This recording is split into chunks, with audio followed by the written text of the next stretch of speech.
وہ آنٹی مجھے ماہا سے ملنا تھا۔ وہ ان کے آگے جھکتے اس سے پیار لیتے مسکرا کر بولا۔ صفیہ بیگم نے اس بات میں سر ہلایا تھا۔ بیٹھو بیٹا پہلے لنچ کر لو۔ صفیہ بیگم مسکراتی آگے کی جانب بڑھی۔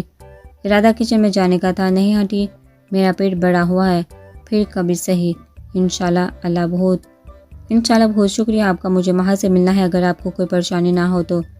وہ نہایت ادب سے بولا تھا۔ صفیہ بیگم تو صدقے واری گئی تھی۔ انہیں ماہا کے لیے جیسے لڑکی کی تلاش تھی۔ ماہل رانا بالکل ویسا ہی تھا، شہزادوں جیسا، اور اخلاق بھی بہت اچھا تھا۔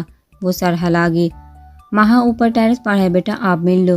وہ سر ہلاتے بولی تھی۔ ان کے اشارہ کرتے وہ ٹیرس کی طرف جاتی سیڑھیوں کی جانب بڑھ گیا۔ مجھے تو اچھا لگ رہا ہے، رخسار بیگم نے مسکراہٹ لبوں پر سجاتے کہا، جس پر صفیہ بیگم بھی اس بات میں سر ہلا گئی۔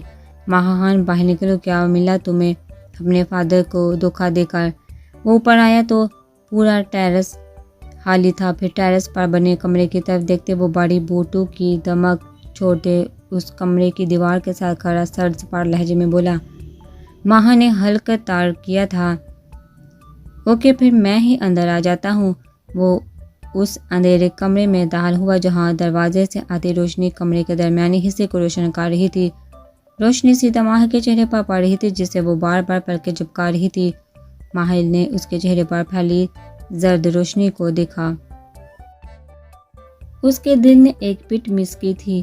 وہ دیوار کے ساتھ ٹیک لگائے بازو کو سینے پر فولڈ کیے کھڑا ہو گیا تھا۔ آئے ہو یہاں؟ ماہا ہچکچاتے ہوئے بولی۔ اس نے نظر اٹھا کر ماہل کو دیکھا۔ وہ پرشوق نظروں سے اسے دیکھ رہا تھا۔ وہ فائل تم نے چوری کی نا؟ وہ سنجیدہ لہجے میں بولا۔ اس کی نظریں بلیک فراق پاجامے میں ملبوس ماہا کے دمکتے وجود پر جمی تھی۔ ماہا کے ماتھے پر پسینے کے ننھے ننھے قطرے نمودار ہوئے۔ کون سی فائل؟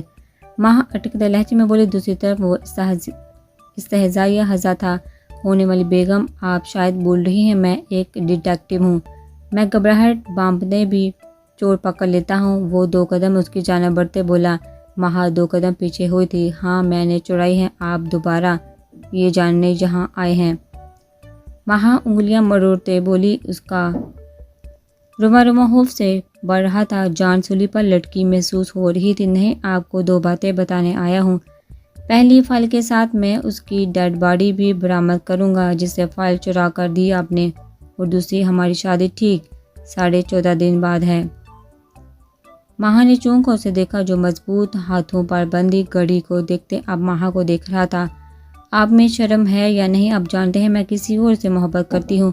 ماہا خوف سے لبوں پر زبان پھیرتے بولی، لیکن مقابل کے سامنے ہمت رکھنا ضروری تھا۔ شرم کیا ہوتی ہے مجھے نہیں پتا۔ وہ ذرا جھکتے اس کی کالی آنکھوں میں اپنی آنکھیں گاڑتے بولا۔ ماہا کی آنکھیں متحیر ہوتی پھیل گئی۔ وہ مزید لڑکھڑاتے 1 قدم دور ہوئی تھی۔ میں آپ سے شادی نہیں کرنا چاہتی۔ ماہا اس کے چہرے کو دیکھتی بولی۔ ماہل نے ابرو جھکایا۔ کیوں؟ وہ لب بینتے بولا۔ وہ سچ تو جانتا تھا لیکن وہ ماہا خان سے سچ سننا چاہتا تھا کیونکہ میرا پہلے ہی نکاح ہو چکا ہے۔ ماہا نظریں جھکائے بولی۔ اس کے اندر ابال اٹھا تھا۔ ماہا نے اسے سب بتانے کا فیصلہ کیا تھا، کیا پتا وہ شادی سے انکار کر دے۔ ماہا کی آنکھ سے آنسو ٹوٹ کر گرا تھا۔ تو پھر مبارک ہو، آپ بیوہ ہونے والی ہیں۔ وہ طنزیہ ہنس سے بولا۔ ماہل نے تڑپ کر سر اٹھا کر اسے دیکھا۔ Shut up! وہ گھبرائی تھی۔ اسے ماہل رانا کی بات شدید ناگوار گزری تھی۔ تبھی سب خوف بھلائے وہ چیخی، کہیں آپ کو اس گینگسٹر سے محبت تو نہیں ہوگی؟ وہ دانت پسے لفظ چبا چبا کر ادا کرتے بولا۔ ماہا نے چونک کر اسے دیکھا۔ اس کا دماغ موف ہو رہا تھا۔ تو یعنی وہ شخص سب جانتا تھا۔ ماہا کا وجود گھبرا اٹھا تھا، دل بند ہونے لگا تھا۔ اس نے نم آنکھوں سے اسے دیکھا۔ اس کی آنکھوں سے خوف پھیلا۔ اس سے پہلے وہ نیچے گرتا۔ ماہل نے اپنی چوڑی ہتھیلی آگے بچھا لی جس سے آنسو ماہل کی ہتھیلی پر پھیل گیا۔ ماہا نے چونک کر اسے دیکھا نہ ہونے والی بیگم، آپ کے آنسو بھی میری وجہ سے بہنے چاہیے۔ ان آنسو پر میرا اختیار ہونے والا ہے۔ یا تو خلا لینے کی تیاری پکڑے یا بیوہ ہونے کی، کیونکہ شادی تو ہماری ضرور ہوگی۔ وہ مٹھی زور سے بند کر گیا۔ ماہا حیرت سے اس ڈھیٹھ انسان کو دیکھ رہی تھی جو دیکھنے میں کسی کا بھی چین سکون برباد کر دے، لیکن اس کی باتیں وہ بھی سکون برباد کر سکتی تھی۔ بہت خطرناک ہے ماہل، وہ دل میں اٹکتے نمی بڑے لہجے میں بولی۔ ماہل نے زور سے آنکھیں میچی۔ نہ کریں ہونے والی بیگم، مت لیں نام، میں نے 15 دن کو 5 دن میں بدل دینا ہے۔ وہ چمکتی نظروں سے اسے دیکھتے بولا۔ ماہر نے شدید غصے سے اسے گھورا تھا۔ مجھ سے دور رہے ورنہ آپ کا انجام بہت برا ہوگا۔ پہلا وار تو آپ دیکھ ہی چکے ہیں۔ ماہر نے اس کے کندھے پر بندی وائٹ پٹی کی طرف اشارہ کیا۔ ماہر کو 90% یقین تھا یہ الیگزینڈر کا ہی کام ہو سکتا ہے۔ ماہر نے پٹی کے بعد ماہر کو دیکھا۔ انداز درست تھا لیکن میں بھی ماہرانہ ہوں، ایک ماہر ڈیٹیکٹو۔ میں ہر بار بھاگنے نہیں دیتا۔ وہ ڈیڈلی گینگسٹر اس بار بچ گیا ہے، آئندہ نہیں بچے گا۔ ہے شادی کی تیاری کریں، میری شادی کا ہر فنکشن بہترین ہونا چاہیے۔ ایسے تو میں ویسے ہی روانہ کر دوں گا۔ ماہر بولتے بولتے اس کی جانب جھکا۔ ماہر نے نم سرخ آنکھوں سے اس کی کالی آنکھوں میں دیکھا جہاں اب سرد پن چھا گیا تھا۔ اس دنیا سے ہی وہ سرد انداز میں بولا۔ ماہر کے جسم میں کرنٹ سا دوڑ گیا، وہ بے بسی سے لب کچل گئی جبکہ وہ سیدھا ہوتا پلٹ گیا۔ ماہر نے روتے ہوئے دروازے کو دیکھا جہاں سے وہ ابھی باہر گیا تھا۔ وہ کہاں پھنس گئی تھی، انکار کا کوئی جواز نہیں تھا۔ ماہر ہر لحاظ سے اچھا تھا اور اقرار وہ کر نہیں سکتی تھی۔ الیگزینڈر کو سوچتے ہی اس کی بیک بون میں سرسراہٹ سی ہوئی تھی۔ وہ بہت امپورٹنٹ میٹنگ میں تھا، مقابل کمپنی کے لوگ ہم پوائنٹ بتا رہے تھے اور اس کا موبائل زوروں شوروں سے بجنے لگا تھا۔ تب سب نے چونک کر اسے دیکھا۔ آرزو، ہم بعد میں بات کریں گے۔ وہ کال پک کرتے ہی پہلی فرصت میں بولتے کال کاٹ گیا۔ دوسری جانب اس نے منہ بنایا تھا، اس نے پھر سے کال ملائی تھی۔ دانیال نے لب بینچ لیے، بار بار بجتے موبائل کو دانیال نے اکتاہٹ اور غصے سے آف ہی کر دیا تھا۔ ابھی 10 منٹ ہی گزرے تھے جب میٹنگ روم کے دروازے پر دستک ہوئی تھی۔ اس کا پرسنل گارڈ تھا۔ دانیال نے چونک کر اسے دیکھا، اس کے چہرے پر شدید غصہ ابھرا تھا۔ کیا ہوا نور؟ اس نے دانت پیستے پوچھا کیا ہوا انور؟ اس نے دانت پیستے پوچھا جس پر انور نے سہمت قدم اس کی جانب بڑھائے۔ سر، آرزو میم کی کال تھی، رو رہی تھی، وہ نیچے گر گئی ہیں۔ انور اس کے کان کے قریب جھکتے بولا جبکہ دانیال کا چہرہ تن سا گیا، رگیں غصے سے پھولنے لگی تھی۔ وہ فوراً کرسی سے اٹھا۔ رفیق انکل، آپ میٹنگ دیکھیں، میں ابھی آتا ہوں۔ وہ تن فن کرتا باہر نکلا تھا، دل شدت سے گھبرا رہا تھا۔ اس نے فوراً انور کو گاڑی سٹارٹ کرنے کا بولا تھا۔ ماتھے پر سلوٹے ڈالے وہ گاڑی میں بیٹھا، بے چینی سے دل بند ہونے لگا تھا۔ فل سپیڈ میں انور کو گاڑی چلانے کا آرڈر دیتے وہ 30 منٹ کی دوری کو 15 منٹ میں طے کرتے گھر پہنچا تھا۔ جلدی سے گاڑی سے باہر نکلتے اندر کی جانب بھاگا، پورا حال حالی تھا۔ یقیناً سب لوگ اپنے اپنے کمروں میں آرام کر رہے ہوں گے۔ وہ 2-3 سیڑھیاں اکٹھی پھلانگتے اوپر آرزو کے کمرے کی جانب بڑھا تھا۔ تیزی سے دروازہ کھولتے اس نے کمرے کا جائزہ لیا۔ آرزو، کہاں ہو تم؟ گھبراہٹ سے پھو لپٹی آواز میں اسے پکارتے اس نے ادھر ادھر نظریں گھمائی، پورا کمرہ خالی تھا۔ آرزو، ڈیم اٹ، کہاں ہو تم؟ اس کا دل بری طرح بے چین ہوا تھا جب ہلکی سی آواز اسے واش روم سے آئی تھی۔ دروازہ ہلکا سا کھلا تھا۔ آرزو واش روم کی جانب قدم بڑھاتے اس نے پکارا تو اگلی جانب آرزو نے ہنکارا بھرتے جیسے اسے اپنی موجودگی کا احساس دلایا تھا۔ دانیال نے دروازہ کھولا تو وہ فرش پر بیٹھی ہوئی تھی، بال بکھرے ہوئے، آدھا دوپٹہ گلے میں جھول رہا تھا۔ دانیال نے لب بینچتے آگے بڑھتے اسے بازو میں بڑھا تھا، وہ اٹھاتے اسے باہر لاتے بیڈ پر بٹھا دیا۔ یہ کیا حرکت تھی؟ تم کسی کو آواز دے لیتی۔ دانیال بیڈ پر بیٹھتے اس کے پاؤں دیکھتے بولا۔ اسے سامنے پا کر دل کو کچھ سکون ہوا تھا۔ آرزو نے لب دانتوں تلے دبائے، کوئی نہیں آ رہا تھا، وہ معصومیت سے بولی۔ دانیال نے سر اٹھا کر اسے دیکھا، وہ آنکھوں میں معصومیت کا جہاں آباد کیے بیٹھی تھی۔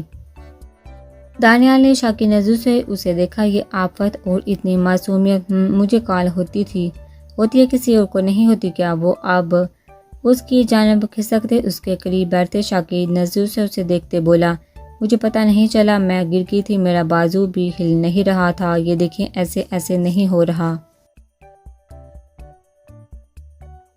آرزو نے اپنا بازو فولڈ کرتے بتایا تھا کہ ایسے نہیں ہو رہا، مطلب وہ کر کے بتا رہی تھی کہ بازو اس طرح فولڈ نہیں ہو رہا۔ دانیال کو پل میں اس کی شرارت سمجھ میں آ گئی تھی، وہ کتنی اہم میٹنگ چھوڑ کر آیا تھا اور پھر دل میں کتنے برے خیالات آ رہے تھے۔ تم واش روم میں موبائل لے کر گئی تھی؟ دانیال نے اس کا بازو پکڑ کہا۔ آرزو کے ذہن میں کوئی جواب ہی نہیں آ رہا تھا، وہ بس مصنوعی سا ہنسنے لگی تھی۔ دانیال نے دانتوں تلے لب دبائے اس کے بازو پکڑ کر سیدھا کرتے کھینچی تھی۔ وہ چیخی تھی اس نے۔ دانیال کو گرا، اب ایسے ہو جائے گی، ہو نہیں رہی تھی نا؟ دانیال سر کو ہلاتے بولا۔ آرزو لب بینچ کی، اب تو وہ خود ہی پھنس گئی تھی۔ یہ کتنی مشکل سے واش روم میں گئی، اپنے اچھے بلے بال بکھیرے، اوپر سے اس نے چوڑی کتنے آرام سے پکڑ لی تھی۔ آپ مجھے ہمیشہ تکلیف کیوں دیتے ہیں؟ وہ منہ بنا کر بولی۔ اب بازو میں درد کی ٹیس اڑتی محسوس ہو رہی تھی، آنکھیں نم ہونے لگی تھی۔ اچھا ہوتا وہ اسے کسی اور آئیڈیا سے تنگ کر لیتی۔ دانیال نے اس کی کمر میں ہاتھ ڈالتے یکدم بیڈ پر گرتے اسے خود پر گرایا تھا۔ آرزو کے وجود میں سنسنی سی دوڑ گئی، یوں بھی کل سے دانیال خان کا دل عجیب انداز میں دھڑک رہا تھا۔ وہ ایک نظر کا جادو ہو رہا تھا اس پر۔ میں تکلیف سمیٹ بھی لیتا ہوں۔ وہ اس کی پھیلی خضر آنکھوں میں دیکھتے بولا۔ آرزو کے گلے میں گلٹی ابھر کر معدوم ہوئی، وہ نظر چرا گئی تھی۔ نہ جانے اس جاہل کو کیا ہو گیا تھا، صبح سے مجھے درد نہیں ہو رہا۔ آرزو اس کے سینے پر ہاتھ رکھتے اٹھنے کی کوشش کرتے بولی تھی۔ دانیال نے اس کی کمر پر گرفت تانگ کرتے اسے مزید حسے لگایا تھا۔ مجھے ہو رہا ہے اب۔ اس نے آرزو کے ہاتھ کی جانب میں اشارہ کیا جو اس کے دل کے مقام پر تھا۔ آرزو نے اس کی نیلی آنکھوں میں جھانکا تھا۔ وہ لو دیتی نظروں سے اسے دیکھ رہا تھا۔ اور میں چاہتا ہوں تم اس کا حل پیش کرو۔ وہ اس کے کندھے پر جلتا سلگتا لمس چھوڑ گیا۔ آرزو نے زور سے آنکھیں میچی تھی جبکہ وہ اس کی شارگ پر لب رکھے مکمل خشک ہو رہا تھا۔ مجھ سے میتھ کے سوال حل نہیں ہوتے، میں آپ کو کیا حل پیش کروں، چھوڑیں مجھے۔ آرزو آنکھیں کھولتے بولے۔ دانیال نے ناگواری سے اسے دیکھا، اس کا دماغ پگ سے اڑ گیا۔ کیا کبھی اس لڑکی کو عقل آئے گی یا وہ ساری زندگی اسے سمجھاتا ہی رہے گا؟ بات دماغ لڑکی، وہ اسے چھوڑتے سائڈ کرتا بولا۔ آرزو نے اسے گھورا۔ خبردار اگر تم نے ایسا کہا تو۔ وہ اس کے گداز گلابی لبوں پر انگلی جمائے بولا۔ آرزو نے منہ کھولتے اس کی انگلی پر دانت گاڑے تھے جس سے دانیال دانت پیستے انگلی پکڑے اسے دیکھنے لگا۔ جاہل شخص، وہ آرزو اچکا کر بولی۔ دانیال نے غصے سے اسے گھورا تھا۔ آرزو نے لیٹتے کمفرٹر سر تک اوڑھ لیا، اس کا دل 120 کے رفتار سے دھڑک رہا تھا اور چہرہ سرخ پڑ رہا تھا۔ آرزو خان گھبرا گئی تھی، اس کے لمس کو محسوس کرتے اسے اپنے کندھے پر جلن سی محسوس ہوئی تھی جبکہ دانیال اس کے وجود کو دیکھتے باہر نکل گیا۔ رات کی سیاہی پھیل رہی تھی، وہ پچھلے لان میں بیٹھی ہاتھ کی لکیروں کو دیکھ رہی تھی۔ کیا تھا اس کی قسمت میں؟ ایسا کون سا گناہ کیا تھا اس نے جو اس کی ایسی سزا مل رہی تھی؟ اداسی کی مورت بنی بیٹھی وہ چاند کی مدھم روشنی میں اس ماحول کا حصہ ہی لگ رہی تھی۔ فل وائٹ فراک پہنے وہ درد کے ساتھ ٹیک لگائے بیٹھی تھی۔ اس وقت رات کے 9 بج رہے تھے اور وہ بس تنہائی چاہتی تھی۔ زندگی کی ڈگر کدھر جا رہی تھی اس کی سمجھ سے بالکل باہر تھا۔ اتنی اداس بیٹھی ہو بٹرفلائی، لگتا ہے اپنی قید کا تمہیں پہلی بار احساس ہو رہا ہے، وہ درد کے ساتھ ٹیک لگائے بولا تھا۔ ماہر نے چونکا پیچھے کی جانب دیکھا جہاں اس کے قیمتی بلیک شوز دیکھنے کے بعد بے ساہتا اوپر دیکھا تھا اور اسے درد کے ساتھ ٹیک لگائے کھڑا تھا۔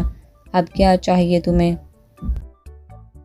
ماہا اٹھتے اس کے مقابل کھڑی ہوئی تھی، دل بہت بوجھل ہو رہا تھا، اس کے چہرے پر خوف کی ایک شکن بھی نہیں تھی۔ کیوں میں ویسے نہیں آ سکتا یا پھر تمہیں کسی اور کا انتظار تھا؟ وہ ہیٹ اتار کر ماہا کے سر پر رکھتے بولا۔ ماہا نے اس کی ہزل گرین آنکھوں میں دیکھا تھا جو اسے بہت کچھ باور کروا رہی تھی۔ میرا چننا تمہیں غلط لگتا ہے ماہا خان، اور میرے نکاح میں ہوتے تم کسی اور کی گاڑی میں بیٹھ کر آ جا رہی ہو، شادی کرنے والی ہو۔ خوب، بہت خوب۔ اس کی کمر میں ہاتھ لپیٹے وہ اسے خود کے بے حد بے انتہا قریب کرتے اس کے چہرے پر غرایا تھا۔ ماہا نے حیرانگی سے اسے دیکھا، وہ جانتی تھی اسے جیسے انسان کو پتہ تو چل ہی گیا ہوگا لیکن وہ اس کا حساب اتنی جلدی لینے آ جائے گا۔ ماہا کو اس کی امید نہیں تھی۔ تم تو کسی کی جان لینے گئے تھے۔ ماہا اس کے کندھوں پر ہاتھ رکھتے اسے خود سے دور کرنے کی کوشش کرتے مدھم گھبراہٹ بڑی آواز میں بولی۔ الیگزینڈر کی تپش بڑی سانسیں اس کی دھڑکنیں بڑھا رہی تھی۔ یہ میرے سوال کا جواب نہیں ہے ماہا خان، اور مجھے کسی دوسرے کا میری بات بدلنا پسند نہیں۔ وہ اس کی کمر پر جھٹکا دیتے اسے مزید خود میں بھینچ گیا۔ ماہا لبکار کر رہ گئی۔ میں نکاح نہیں کرنا چاہتی تھی لیکن وہ مان نہیں رہا، ماہا اٹکتے لہجے میں بولی۔ الیگزینڈر نے آبرو چکایا تھا تو کیوں نہ پھر اسے مار دیا جائے؟ ہماری نفرت بڑی کہانی میں وہ ویلن بن جائے گا۔ بٹرفلائی کیا کہتی ہو؟ وہ اس کی تھوڑی پر ہلکے سے دانت گاڑے مدم پرسوز آواز میں بولا تھا۔ ماہا کا سانس حلق میں اٹکا۔ آخر وہ دونوں ایک دوسرے کو مارنے کی باتیں کیوں کرتے تھے؟ میں تمہارے نکاح والے دن آؤں گا، تمہیں لینے تیار رہنا۔ ماہان اب رخصتی کا وقت آ چکا ہے۔ اپنے سرد ہاتھ اس کے چہرے پر رکھتے وہ انہیں گردن تک لے آیا تھا۔ ماہا سانس روک گئی تھی۔ وہ اپنی فیملی کا دل نہیں دکھانا چاہتی تھی۔ اس کی آنکھوں میں پانی بڑھ گیا تھا۔ میرے ساتھ ایسا کیوں کر رہی ہو؟ میں یہ سب مزید برداشت نہیں کر سکتی الیگزینڈر، میں مر جاؤں گی۔ ماہا کی ہمت جواب دے گئی تھی۔ وہ گہرے سانس بھرتی رونے لگی تھی۔ اس کے لفظوں میں اذیت تھی، ہر غم درد خود میں چھپائے وہ نازک اندام لڑکی کی ہمت جواب دے گئی تھی۔ اسے تو مقابل کے نام سے بھی وحشت محسوس ہوتی، تب اس کے نام پر وہ لڑکھڑا جاتی تھی۔ میں نے 11 سال سہا ہے اور تم 11 دن بھی سہ نہیں پا رہی۔ تمہیں سہنا ہوگا ماہان، اگر تم سے بھی میری وحشت کا حل نہیں نکلا تو میں تمہیں بھی مار دوں گا۔ وہ سرد سپاک لہجے میں بولا۔ اتنی وحشت تھی اس کے لفظوں میں کہ ماہا کے آنسو وہی تھم گئے۔ وہ ساکت نظروں سے اسے دیکھ رہی تھی۔ وہ ماہان جس کا دل اس کی جانب راغب ہو رہا تھا، وہ ماہان جو خود کو جٹلا رہی تھی، جن جذبوں کا اقرار اس نے خود سے بھی نہیں کیا تھا، وہ سامنے کھڑا شخص اسے مارنے کی بات کر رہا تھا۔ تمہیں میرے مرنے سے فرق نہیں پڑے گا، وہ آنکھوں میں پانی لیے ٹوٹے لہجے میں بولی۔ الیگزینڈر کی گرفت اس کی کمر پر سخت تر ہوگی، ہرگز نہیں، وہ بولا، اور ادھر وہ آنکھوں میں ٹھہرا پانی اس کے گالوں پر لڑکایا۔ ماہان کو لگا واقعی وہ بربادی کی طرف چل رہی ہے اور اس کا خود کا دل اسے ہر طرف لے کر جا رہا ہے، اسے اس طرف لے کر جا رہا ہے۔ وہ آہستگی سے جھکتے اس کے گالوں پر بہتے آنسو کو لبوں سے چن گیا تھا۔ ماہا کے لبوں سے سسکی آزاد ہوئی تھی۔ مار دو پھر مجھے، کم از کم میں اس دو طرفہ جنگ سے بچ جاؤں گی۔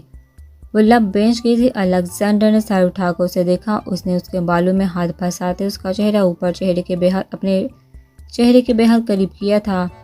دو طرفہ، تم صرف اور صرف میری ہو، میں تم سے محبت کروں یا نفرت فرق نہیں پڑتا، لیکن تم پر صرف حق میرا ہے اور میرا ہی رہے گا، واحد میرا۔ وہ اس کے کپ کپاتے لبوں کے پاس جھکتے بولا۔ اس کی تپش پڑی سانسوں نے ماہا کا حل خشک کر دیا تھا۔ اس کے ہونٹ ماہا کے گداز لبوں کو چھو رہے تھے۔ اگر دوبارہ تم نے اس کے بارے میں سوچا تو تم مجھے اچھے سے جانتی ہو، دا ڈیڈلی گینگسٹر دغا کی صرف ایک ہی سزا دیتا ہے، موت۔ وہ بولتے بولتے اس کے کان کے قریب جھکتے کان کے لو کو لبوں سے کاٹ گیا تھا۔ ماہا کے وجود میں کرنٹ سا دوڑ گیا۔ وہ زور سے آنکھیں میچ گئی۔ وہ پرتپش جلتا لمس اسے اپنی گردن کی پور پر محسوس ہو رہا تھا۔ میں تمہیں لینے آؤں گا، اس دن آر یا پار ہوگا ماہان، یا تو تم میری یا پھر موت میری۔ وہ ایک جھٹکے سے اسے چھوڑ گیا، لانگ کوٹ کی جیب سے سگار نکال کر لبوں میں دبائی۔ اتنی شدت سے طلب ہو رہی تھی کہ اس نے سگار کا دھواں اب ہوا میں تحلیل کیا تھا۔ سامنے کھڑی لڑکی اس کا ضبط آزما رہی تھی اور وہ اس کی جانب ہرگز جانا نہیں چاہتا تھا۔